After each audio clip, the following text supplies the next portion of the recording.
Malalaking tao po, Sek, ang dawit sa kaso na ito. Paano po ninyo tinitiyak na hindi maiimpluwensyahan o malalagay sa alanganin ang mga piskal na nag-iimbestiga?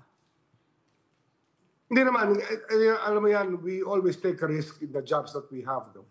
Ito trabaho namin, hindi kami dapat na may maili rito ng mayaman o mahirap. Basta't may sala, dapat inuusig namin yan. Kaya sanay naman kami na mailagay naman sa danger, no? Sa kapahamakan, sa landas ng kapahamakan.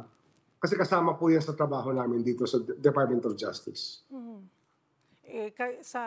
Narinig na rin po namin sa inyo na abot hanggang hudikatura yung galamay ng mga nasa likod ng missing Sabongeros.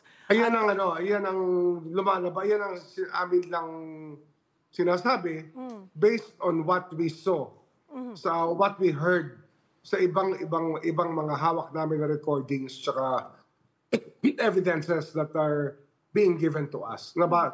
Ayan ang aming naging conclusion lang. Opo. Nakausap niyo na ho ba si Chief Justice Esmundo tungkol dito? Yes, I sent word already. At basta alam na nila itong pinag-uusapan nun.